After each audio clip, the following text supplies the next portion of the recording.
bibigyan ko po kayo ng istorya bago po ako pumunta sa message. Yan po ang ating teksto. Sabi diyan, pero bago po yan, bibigyan ko po kayo ng isang kwento. Meron po isang lalaki na may bahay siya, gusto niyang ibenta. Makinig po kayo. Are you listening to me? Amen. Are you with me? Amen. Meron po isang lalaki, gusto niyang ibenta ang kanyang bahay sa 10 Indian yuppies. Na parang mga mahihirap lang sila. Ngayon, merong isang tao na gustong bumili naman na may pera. Nakipag-deal ho itong lalaki na ito sa isang nag-iisa. Nung siya nakipag-deal, ayos na lahat ang papers, ayos na lahat ang mga kontrata. Okay ba kayo? Ayos na lahat. Ano?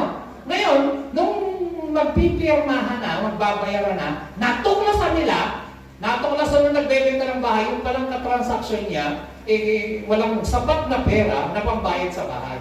So, ang nangyari, nagkaroon ng pag-uusap-usap na babaan ng presyo. So, pumayag yung nagbebenta ng bahay na yung kanyang bahay, bayaran na lang ng kalahating presyo. So, let's say, sabihin natin ay 100,000, sige, 50,000 na lang. Ganon, no? Naging kalahati. There is only one condition. Ito ang condition, magaling kayo. Sabi nung nagbebenta, sige, papayag ako na itong bahay na ito ibebenta ko ng murang halaga sa iyo. Kalahati na lang ang presyo. Isa lang ang kondisyon. Yung pako doon sa may entrada ng pintuan, ako pa rin ang may-ari. Merong pako doon na sabitan na, ha? Pako. Sabi nung nagbebenta, yung pako na yon, hindi kasama sa bentahan, ako pa rin ang may-ari. Pero yung bahay, ikaw. Aba, pumayag. Nagkasundo. Nagkabuhayan mo ba? Okay. Sino may-ari ng pako? Yung nagbenta pa rin ng bahay. Yung original. Pero yung kumuha ng bahay, ang may-ari, yung bumili. Nakuha niya, no? Okay.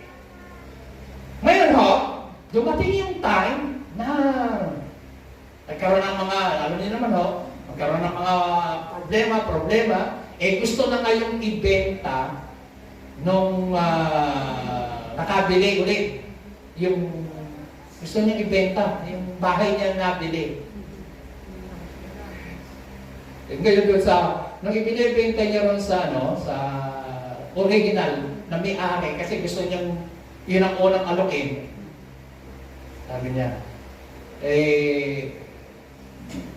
itong bahay gusto ko ibenta ulit sa iyo pero sa presyo buo na. Di sila nagkasundo. Sabi nung lalaking may-aring original, hindi, itong bahay sa iyo pero tandaan mo, akin pa rin yung pako na may sabitan. Ayaw pumayag mong bagong nakabili. Basta gusto ko buong bayaran mo. Akin na yun Pero tandaan mo, akin yung pako na sabitan. Isang araw, pagpasok nung nakabiling bagoy, pagdating niya, may nakasabit na asong bulok doon sa sabitan. Hindi mo pwedeng galawin yan, akin yan. So, papasok siya ng bahay at lalabas. Ang naaamoy niya, mabaho. Kung huwag niyang may katabi niya, diyan yun. Amoy, bulok. Nagaling yung may nakabili.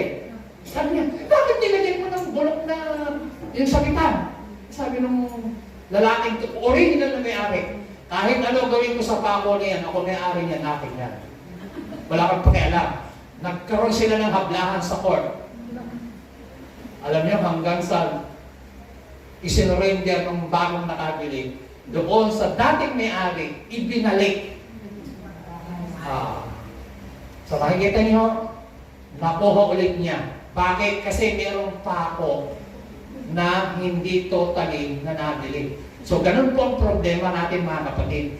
Kapag merong isang parte sa buhay mo na hindi ka totally surrender sa Panginoon, iyon ang point of contact ng kaaway, iyon yung magiging open door, magiging pintuan para mapasok ka ulit ng kaaway at makuha ang iyong dalawang kamay ulit, makuha ang iyong dalawang paa, makuha ang iyong buong katawan. Kaya ho, surrender everything lahat ng bawat parte ng iyong katawan. Sabi ng Panginoon, submit everything to God. Amen!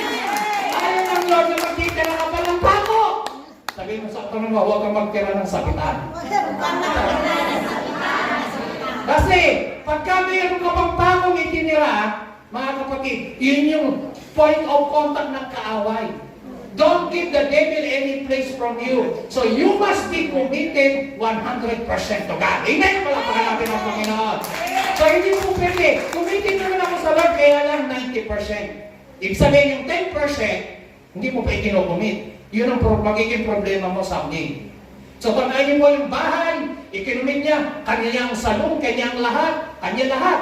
Pero dahil lang sa pako na yun, nabalik ulit sa original na may-ari. Alam niyo mga kapatid, ang original na may-ari ng tao, talaga naman po tayo dahil sa kasalanan na hiwalay tayo sa Diyos. Pero, nung tayo tinanggap natin ang Espiritu ng Panginoon, so mga kapatid, kinakailangan po totally isurrender natin ang buhay natin sa Panginoon. Palakpakan natin si Lord. Amen? So you will guard him, sabi ng Isaiah 26 verse 3 to 4, you will guard him and keep him in a perfect peace and constant peace, whose mind, both his inclination and his character is stayed on you, because he commits himself to you, leans on you, and hopes confidently in you. Sino sa inyo ang gustong magkaroon ng perfect peace? Perfect. Perfect peace. Sabi natin, perfect peace. Yung kapayapaan na, hindi ka lang payapa kasi magandang nangyayari, hindi yun ang perfect. Ang perfect peace, you have perfect peace in the midst of storm. Amen. You have perfect peace in the midst of trials. You have perfect peace in the midst of trouble. You have perfect peace in the midst of persecution. That is the perfect. Hindi yung perfect peace kasi perfect ang sitwasyon, perfect ang nangyayari. No. Perfect peace sa kabila nung magulo ang nangyayari, ni kapayapaan ka na katulog ka. Ang sikreto nun, sabi ng Bible, because he commit himself to you, leans on you, and hopes confidently in you. That is commitment. Verse 4. So trust in the Lord. Sabi natin, trust in the Lord. Trust in the Lord. Everybody, sabi natin, trust in the Lord. Trust in the Lord. Commit yourself to Him, lean on Him, hope confidently in Him forever, for the Lord God is an everlasting rock, the rock of ages. So mga kapatid, bakit kami na kailangan mag-commit kay Lord? Because He is our rock, the rock of ages. If you are committed to God, ano man ang na-encounter ng problem mga kapatid, you will never be shaken. Amen. Bakit? Kasi nakapundasyon ka, committed ka sa bato, which is the Lord Jesus Christ. Parang natin ang Panginoon. Amen?